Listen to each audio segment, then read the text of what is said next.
I want to tell you about the worst thing I ever did, because the woman it happened to forgave me before I figured out how to ask. Last September, I was supposed to drive up from Philadelphia to a vineyard in Loudoun County to meet a family I'd been talking to for half a year. I didn't go. I didn't write. I let 12 months pass without an explanation, and the explanation I had wasn't good enough to send, which is its own kind of cowardice. This September, I pulled into the same gravel lot in my old Volvo, here on business this time. The first thing I noticed was a hand-lettered sign on a sawhorse.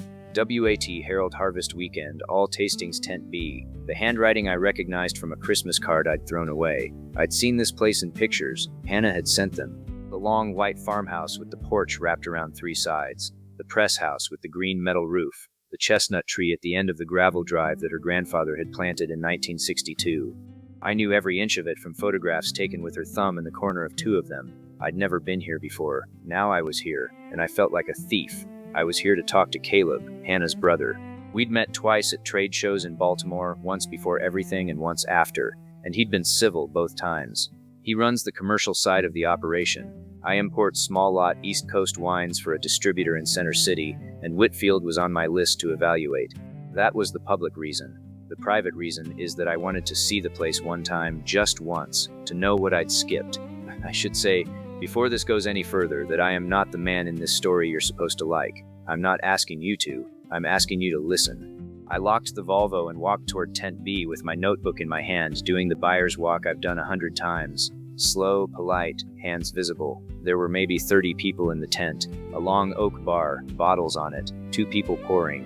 One of them was a kid in his 20s with a clipboard. The other one was Hannah. She saw me first. I want you to understand that. She saw me before I saw her, and by the time I looked up, she had already arranged her face. Calm, professional, a small civic smile she gives strangers. I walked up to the bar like I was any other buyer in the room, and she looked at me the way a hostess looks at a name she doesn't recognize on a reservation list, and she said, "Welcome to Whitfield."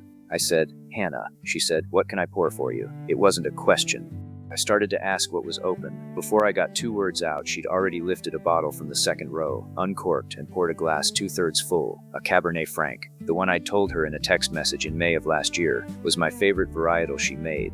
She set the glass in front of me and slid it forward with 2 fingers and did not meet my eyes. She remembered everything. That's the moment I'm telling you about. That's the one. I held the glass and did not drink from it.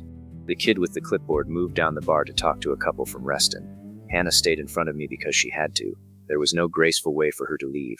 I said, "I didn't know you'd be working today." She said, "I work every festival." I said, "I came to talk to Caleb."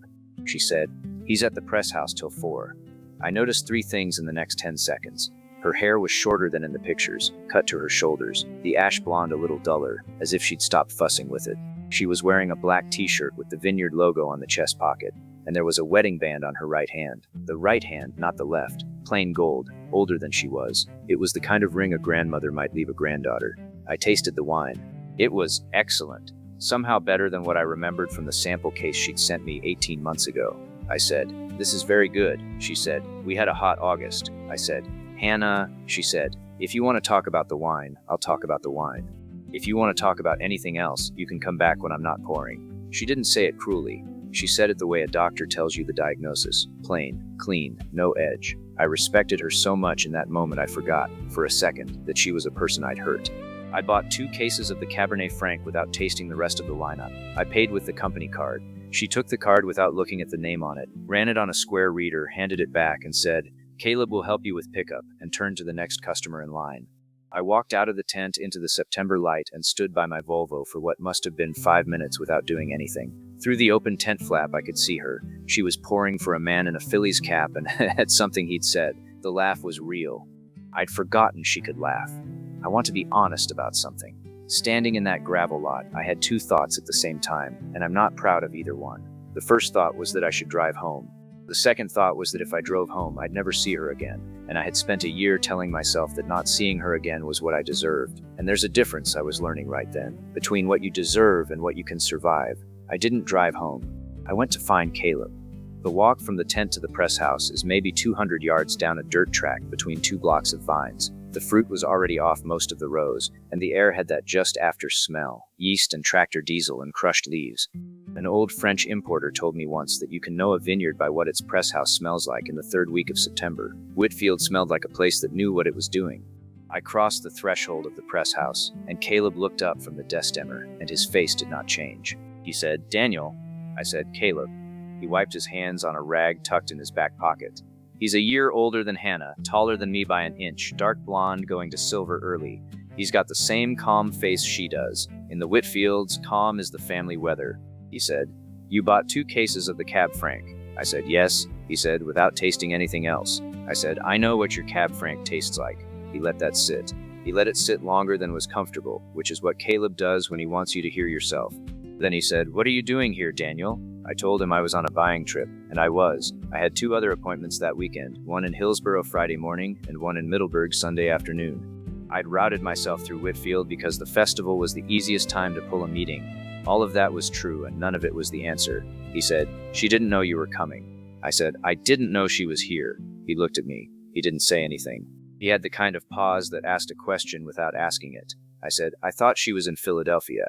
Caleb once, without humor, and shook his head and said, "She was in Philadelphia for 2 years, Daniel. 8 blocks from your office, I think she said. She came home in March. Mom needed help. The festival's a lot. She moved into the cottage by the chestnut tree. I want to tell you that I took that information well. I didn't. I felt the floor of the press house tilt about 4 degrees. 2 years, 8 blocks. We had talked nearly every week during that time. She had been writing me from a coffee shop I probably walked past on the way to the train. I had assumed like a fool that she lived 3 hours away. The distance was the excuse I'd used. I said, "I didn't know." He said, "I know you didn't." He picked up a pair of pruning shears from the bench and set them down again on a different spot on the bench. He didn't need to move them. He moved them because he needed to do something with his hands. He said, "Look, I'm not going to be the one who has this conversation with you. That's not my job. But I will tell you that my sister has had a hard couple of years. She does not need a man from Philadelphia she barely knows showing up at her workplace to apologize for something she's already finished thinking about." I said, "She's finished thinking about it." He said, "She'd like to be." I said, "Caleb, Miss Isabelle, I'm not done. If you're here to buy wine, buy wine. We make good wine, but don't come to my house and dress it up as work." I stood in his press house and took that, because every word of it was true, and the only honest thing I could do with the truth was let it land. He picked up the pruning shears for the 3rd time, and this time he used them, and the conversation was over. I went back to my Volvo. The plan was to leave, drive to a motel in Leesburg. I sat in the driver's seat, put the key in the ignition, and watched through the windshield as Hannah walked from the tasting tent to the porch with a clipboard. I didn't turn the key. The festival opens to the public at 5 on Friday. Caleb had told me that in an email back in the spring of last year, an email I'd reread 12 times since. By the time I'd given up on leaving, it was 4:30. People were already arriving, couples in fleece vests, a few wine writers from the regional press, a guy with a Wine Spectator tote bag who was very pleased with himself. I'd told myself I was staying because the Hillsborough appointment was first thing in the morning, and Leesburg was 40 minutes the wrong way. I knew that wasn't why. Sitting in the Volvo, I knew exactly why, but I let myself have the lie about Leesburg for the length of time it took to walk back to the tent. I helped move tables. That's what I did for an hour and a half. Nobody asked me to. I saw a kid struggling with a 16-foot folding table, and I took the other end. After that, when I walked past the second tent and saw 2 more being unfolded, I just kept doing it. Nobody questioned it. At a vineyard festival, anybody in a button-down with his sleeves rolled up looks like he belongs. I belonged in only the most superficial sense. Hannah was at the other end of the lawn most of the evening. She was talking to a couple who I gathered owned a restaurant in Bethesda. She didn't look my way. I don't mean she avoided looking my way. Her attention was honestly elsewhere, and that's worse, because it meant she had already decided what to do with me, and she had decided that the answer was nothing. I was carrying a stack of folding chairs across the gravel when I noticed Eleanor. Eleanor is Hannah and Caleb's mother, 64, white hair cut very short, glasses on a chain. She runs the tasting room during festival weekends, and she has, Hannah once told me, the sharpest sense of people of anybody in the family. She was sitting at the door of the tent on a wooden stool, with a clipboard in her lap, watching the lawn. She watched me carry chairs. She didn't call me over, nor did she ignore me. She watched with the unhurried, undecided attention of a woman who hasn't yet figured out what to do with a piece of information and isn't going to rush. Her watching me was harder than Caleb's anger or Hannah's silence. Caleb wanted to be angry. Hannah wanted me gone. Eleanor wanted to know what I was, and the only way she was going to find out was by watching long enough to see. I set down the chairs near the corner of the tent and walked past her without looking up. She didn't speak. She let me pass. But when I was 3 steps gone, I felt her gaze leave my back, and I knew I'd been measured. By 8 o'clock, the festival had thinned. There was a small bonfire going up by the press house, and maybe 40 people clustered around it with glasses in their hands. I stayed at the edge of the light. Hannah was on the other side of the fire. I could see her face in the glow. She looked tired. She was talking to a woman about a third her age, being kind to her. I drove to Leesburg at 9. The motel had a vacancy. I took the room. I came back Saturday morning at 6, not for any good reason. I told the motel clerk I was checking out early, and she gave me a look that said she'd seen this movie before. Hannah was already at the press house. I saw her car when I pulled in. A small gray hatchback parked at an angle, like she'd come in fast and not cared. The festival proper didn't start until 10. The press house lights were on. I went toward them like a man going toward weather. She was alone. I want to be clear about that. I'm not telling you a story where I corner a woman in her workplace. The cellar door was open to the morning. She was inside, on a step stool, writing something on a chalkboard that listed lot numbers. I knocked on the doorframe. She turned without surprise. She had heard the Volvo from a quarter-mile out. "Those things sound like agricultural equipment," she said. "I thought you'd left," I said. "I came back," she said. "Why?" I said. "Because I owe you a sentence I never said." She came down off the stool. She was wearing the same black t-shirt as yesterday, or one identical to it, and jeans and barn boots. She crossed her arms and stood at the bottom of the stool and looked at me. I said, "Last September I was supposed to come here. I didn't come. I didn't write. I have spent a year trying to explain to myself why I did that, and the explanation is that I was a coward, and there's no version of that I can make pretty for you. I'm sorry." She listened to all of it without interrupting. When I was done, she nodded once, like she was acknowledging that a thing had been said.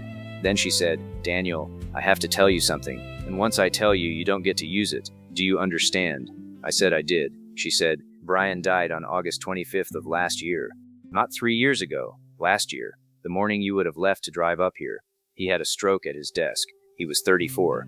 I didn't tell you because I knew what would happen. You would have come for the wrong reason. And then there would have been 6 months of you sitting in my kitchen wondering whether you were here because you loved me or because somebody had to be. I couldn't carry both, losing him and watching you become a man who didn't love me but couldn't leave. So I went quiet. I let you go. I figured you'd assume I'd lost interest and that would be the cleanest way out for both of us." She paused, looked at the chalkboard, looked back at me. She said, "I didn't expect you to vanish for a year. That part is on you. But the silence in the beginning, that was mine. I gave it to you, and I'm telling you now because I don't want you walking around for another year thinking you ghosted me. You didn't. I protected you. I'd do it again." I sat down. There was a wooden crate against the wall. I sat on it. I had spent a year hating myself for the wrong thing. Now I understood that what I'd been hating myself for was something she had taken away from me on purpose. The kindness of it was so enormous I couldn't, for about a minute, speak. She let me sit. She didn't come closer. After a while she said, "I'm going to need you to be the one who decides what to do with that." And she walked past me, out of the cellar, into the light. I should have left. You know that. I know that. Sitting on that crate in the cellar, with the morning sun making a yellow rectangle on the concrete floor, I knew that the correct move was to get in the Volvo and drive south and call her in a month. Maybe 2 months. Maybe never. I didn't leave. I want to tell you the reasons, but the reasons aren't the point. The point is that I walked out of the cellar, found Caleb at the Destemmer and said, "What needs doing?" He looked at me a long moment. He didn't ask what had happened between me and his sister. He didn't have to. Whatever was on my face told him enough. He said, "Press." So I worked the press with him from 7 to 9. If you've never worked a basket press, here's the work. You load skins and pulp into the basket. You crank the screw down by hand. You wait. You crank it more. You collect the juice. It's slow, hot work, and it doesn't allow for conversation, which was the gift Caleb was giving me without admitting to giving anything. Around 8, he said, "She tell you?" I said, "Yes." He said, "Okay." That was the whole exchange. He went back to cranking. He didn't ask what I planned to do, didn't tell me what he thought I should do. He let me work alongside him, and the silence between us was not unfriendly. That's the careful word for it. At 9, I helped him hose down the floor. He said, "Festival starts at 10. You sticking around?" I said, "Yes." He said, "Hannah's pouring at 1. I said, "Okay." He said, "Don't crowd her." I said I wouldn't. He nodded once. He didn't smile. But before he turned away, he said, "You worked hard this morning." That was the moment I understood that something had shifted in Caleb. He had spent yesterday wanting me gone. He still wanted to want me gone. But he had watched me sit through a thing in the cellar with his sister and come straight to him for a job. He was a man whose code allowed for a person to earn their way back inch by inch. I walked up to the farmhouse to wash my hands. Eleanor was on the porch with a coffee. She watched me cross the yard. As I got to the bottom step, she said, "Daniel?" I stopped. She said, "Are you hungry?" I said I was. She said, "Sit down." She brought me a bowl of oatmeal with brown sugar on top and a black coffee. While I ate, she didn't say a word. She sat in the rocker and watched the lawn. When I finished, she took the bowl and went inside, and from the doorway, without turning around, she said, "She loved you, you know? Last year." I said, "I know." She said, "I'm not telling you that to make you feel anything. I'm telling you that so you don't have to wonder." The screen door shut behind her. I sat on the porch a long time. Long enough that I could hear, from the tent on the lawn, Hannah's voice greeting the first customers of the day. By 3, the festival was full. The lawn was loud. The tent was so packed at the bar that I couldn't get near it, which was a mercy. I'd done my Hillsborough appointment by phone from the porch. They were understanding. The festival is the festival. And for the first time in 2 days, I had nothing to do. Hannah found me at the chestnut tree. I had walked down there to be out of the noise. The chestnut at the end of the gravel drive, her grandfather's tree, is enormous. The trunk is wider across than I am tall. I was leaning against it with my hands in my pockets when she came down the path with 2 bottles of water. She handed me one. She said, "Walk with me." We walked the rows, block 6, the Cabernet Franc, which had been picked Thursday and still had the cut stem smell. The rows are about a quarter-mile long. We walked them slowly. She did not look at me while we talked. She looked at the vines, at the ground, at the fence line. She said, "I haven't told anybody what I told you this morning." I said, "Nobody." She said, "Caleb knows about Brian. Eleanor knows about Brian. Neither of them knows that I was talking to you that summer. Neither of them knows what I decided that morning. I didn't tell anybody because I didn't want to be argued out of it." I said, "Why are you telling me now?" She said, "Because you came back." We walked another 50 yards. I said, "Hannah, I have to tell you something I have never said to anybody. When I didn't drive up here last September, I told myself it was because I panicked. That's not true. I took in your last message, the one where you said the harvest had been rough and you needed a quiet week and could we postpone, and I decided you were letting me down easy. I'd been ready to be let down easy by a woman for about 10 years. I had a divorce on my back I never finished processing. I had been waiting for you to disappoint me so I could agree with myself that I wasn't ready for what we were doing. So when your message came, I took it the way I needed to take it, and I made it mean what I needed it to mean, and I never wrote back." She stopped walking. She said, "So I wasn't even the reason." I said, "You were the reason I let myself believe it." She nodded. She didn't say it was okay, didn't say it wasn't. We turned at the end of the row and walked back. She didn't reach for my hand. I didn't reach for hers. We walked the way 2 people walk who have just laid 2 unfinished sentences on a table between them. When we got back to the chestnut tree, she said, "I have to go pour at 4. I said, "I'll be here." She looked at me, really looked, for the first time since I'd pulled in. She said, "Don't say things like that yet." She walked back up to the tent. I stayed under the chestnut. From the porch, Eleanor was watching us. She had been watching us for the last 20 minutes. I knew it without having to look. I made the call at 5:15 from behind the press house, leaning against the back wall where there's a strip of shade and no signal interference. The call was to a man named Marcus Liu who runs a small label out of Healdsburg. I was supposed to be on a plane to him Sunday afternoon. 3 weeks. 2 warehouses to walk, 8 wines to taste, a contract to sign for a fall allocation that represented, by itself, about 15% of my book. I told him I had to cancel. He said, "When can you come?" I said, "I don't know." He said, "Daniel, I have other buyers." I said, "I know you do." He was quiet for a moment. Then he said, "Is somebody sick?" I said, "No." He said, "Then I need a better reason." I said, "I'm not going to give you one." He let that sit. Marcus is a good guy. He's also a businessman who has been burned by East Coast buyers before. He said, "I have to take that as a sign, you understand. I'll have to reallocate the lot." I said, "I understand." He said, "Then I wish you luck with whatever this is." He hung up. I stood behind the press house with the phone in my hand. I felt in my chest a thing I hadn't felt in 4 years. The feeling of having paid for something with money I could not afford to spend. The Healdsburg account was the kind of account a small distributor buyer holds onto with both hands. I had just let go of it for a reason I could not name to the man whose name was on the contract. I went and found Caleb. He was at the back of the equipment barn fixing a hose clamp. I sat down on an overturned milk crate near him and didn't say anything for a minute. He kept working.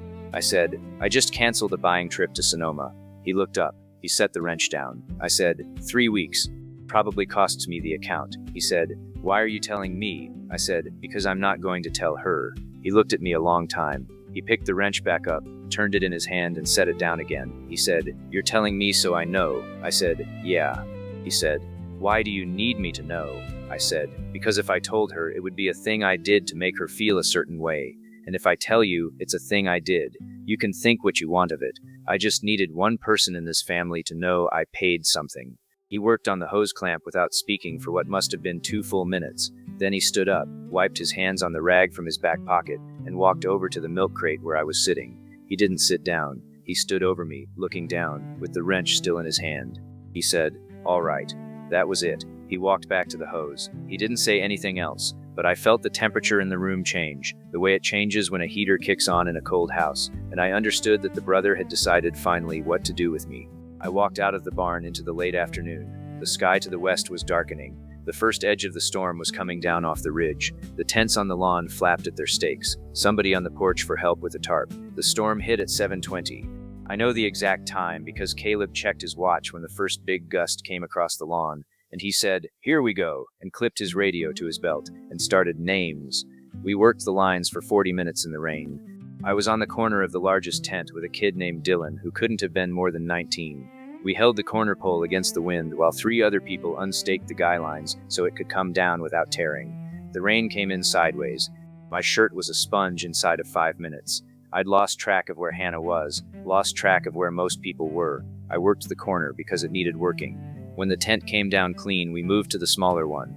By the time everything was either stowed or weighted down, the worst of it had moved through. There was a strange tin-colored light on the lawn from the sun trying to come back out under the cloud edge. Caleb was counting heads. Eleanor was on the porch with a stack of towels. Everybody was accounted for. Nobody was hurt. I went to the press house because that's where I'd left my notebook. She was there. Hannah was sitting on the wooden crate where I had sat that morning, with a towel around her shoulders and her wet hair sticking to her neck. She looked up when I came in. She didn't say anything. I said, are you okay? She said, yes. I said, do you want me to go? She said, no. So I stayed. I stood at the doorway because I didn't trust myself to come closer. The rain on the metal roof was loud. We listened to it. After a long minute, she said, Caleb told me you canceled Sonoma. I should not have been surprised, but I was. I said, he wasn't supposed to. She said, he didn't tell me what it was. He told me you'd paid something. I asked him what. He wouldn't say, said you'd asked him not to. He told me anyway that you'd paid. I didn't say anything. There wasn't an answer that wasn't worse than silence. She said, Daniel. I said, yes. She said, I have decided something. I'm not going to tell you what it is tonight. Want to sleep on it. Want to be sure. But I want you to know that I have decided it, so that when I tell you tomorrow you won't think I decided it in the morning because of the rain. I said, okay. She stood up, still with the towel around her shoulders. She walked past me at the door, then stopped 2 feet from me and looked up. She said, will you be here in the morning? I said, yes. She said, where? I said, wherever you tell me to be. She looked at me for what seemed like a long time. The rain was easing. The press house smelled like wet wood and yeast in the inside of an old jacket. She didn't touch me, didn't lean in. She just looked at me, very plainly, the way she had looked at me yesterday at the tasting bar, except now there was something behind her eyes that hadn't been there yesterday. She said, the bench at the end of row 12, first light. She walked out into the dripping evening. I didn't sleep. I drove back to the motel in Leesburg around 11, lay on top of the bedspread in my damp shirt, and watched the ceiling fan turn for 6 hours. At 4:30, I got up, made motel coffee in the little plastic pot, drank it standing at the window, and drove back to Whitfield in the dark. The gravel lot was empty. The farmhouse was dark, except for one window on the second floor, Eleanor's, I'd later learn. Down the path, the press house was dark too. The tents had been put back up sometime in the night, and were sitting on the lawn in the gray before dawn, like the husks of large animals. I walked down the dirt track past Block 6 to Row 12. Row 12 is on the eastern slope, the oldest planting, the original block her grandfather had put in.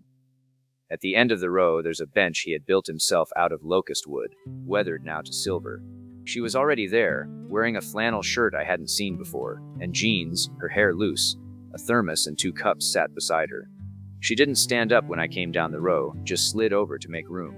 I sat. She poured coffee into the second cup and handed it to me. The sun was not yet up over the ridge. but the sky east of us was the color of the inside of a peach. She said, "I'm going to tell you what I decided." I said, "Okay." She said, "I decided that I am going to let you try." She watched the ridge while she said it. She didn't look at me. She said, "I'm not going to make you any promises about the shape of it. I don't know what I have to give. Brian has been gone 14 months. I am still figuring out what kind of person I am now. But I have decided that the answer to the question of whether I want to spend any of the figuring with you is yes." Carefully, slowly, with Caleb and Mom watching me to make sure I don't make a mistake. But yes, I held the coffee. I did not drink it. I said, "Hannah, I have to tell you something I should have told you yesterday. I canceled the Sonoma trip." She did. "I know, Caleb," I said. "I want you to know I didn't do it for you. I did it because it was the only thing I could think of that was the right size of the wrong I'd done. Don't want you to feel responsible for it." She turned her head and looked at me. She said, "Daniel." I said, "Yes." She said, "I am going to feel responsible for it anyway. That's how this works." The sun came up over the ridge. The light hit the row in front of us, the silver blue of the leaves, the gravel of the path between vines. I set the coffee down on the bench between us. She reached over and put her hand on top of mine. That's the part I want you to remember. Not the kiss, which happened, and was brief, and was the smallest part of that morning. The hand. Her hand on mine on the locust bench at the end of row 12, while the sun came up on her grandfather's vines. That was the moment I understood I had been forgiven, although neither of us had said the word. I stayed Sunday. The festival closed at 5. I helped Caleb break down the bar and the tent. There was a wine writer from DC who needed 3 cases loaded into the trunk of a Subaru, so I helped with that too. Hannah was on the porch with her mother for most of the afternoon, doing the inventory count. Every so often she looked down the lawn at me with an expression I'm going to try to describe and probably fail. It wasn't love exactly, not certainty either. It was the look of a person who has decided to find out something about herself, and has decided that you are the experiment. Around 4, Eleanor came down off the porch and walked over to where I was sweeping under the bar. She said, "Daniel, walk with me." We walked toward the chestnut tree. Eleanor walked slowly. She isn't in a hurry to get anywhere. When we got to the trunk, she stopped and turned to face me. She said, "I am going to tell you one thing about my daughter, and then I am going to go back to the porch." I waited.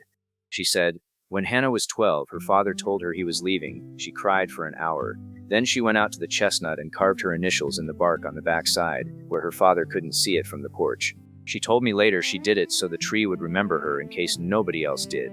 She has spent her whole life carving herself into the backside of trees, Daniel. Quiet, where you can't see, so that if she disappears, the world will at least have a record. Do you understand what I am telling you?" I said I did. She said, "I am telling you that if you are with her, you are going to have to learn to walk around to the back of the tree." She turned and walked back to the porch. I stood under the chestnut for a long time. I didn't look for the carved initials. That wasn't for me to find. But I understood what she had given me, which was the user's manual to a person. And I understood that she had given it to me because she had decided, finally, that I was going to be allowed to use it. The last cars left around 6. Caleb walked across the lawn with 2 beers and handed me one, and didn't say anything. He drank his standing next to me. My Volvo was the last car in the gravel lot. Caleb saw it and smiled. Finally, for the first time in 2 days, he said, "You stayin'?" I said, "One more night." He said, "Okay." He clapped me on the shoulder, then walked back to the press house. Hannah came out onto the porch around 7 with 2 glasses and a bottle of the Cab Franc. She sat down in the rocker, poured, and handed me one. We didn't talk. We sat on the porch and watched the lights come on in the tent, and the last red on the ridge, and the Volvo in the gravel lot, like a horse that had finally come home. I want to tell you what I understand now that I didn't understand a year ago. I thought, last September, that the worst thing you can do to a person is not show up. I was wrong. The worst thing you can do is not come back. I came back. I am still here. That's the story. That's all of it. Thank you for listening. I used to think the worst thing you could do to a person was not show up. I had organized a year of my life around that belief. I kept telling myself that the way I disappeared was the unforgivable thing, that the silence was the wound, that the kindest thing I could do for her at this point was stay away. I was wrong about that. I was wrong about most of it. The worst thing you can do to a person is not come back. I came back. I came back late, and I came back unsure, and I came back without a plan good enough to deserve her. But I came back.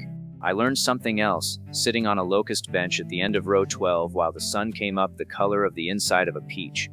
The people who love you do not always show you the cost of loving you.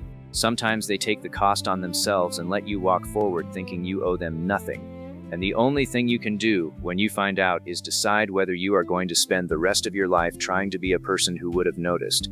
I am trying. I keep thinking about how often a person we love forgives us before we figure out how to ask. If this story stayed with you, consider subscribing to the channel and leaving a comment with what it brought up for you. I publish a new story every few days, and if you'd like to take in more like this one, my novels are on Amazon under the name Isabelle Cross. Until next time, love, Isabelle.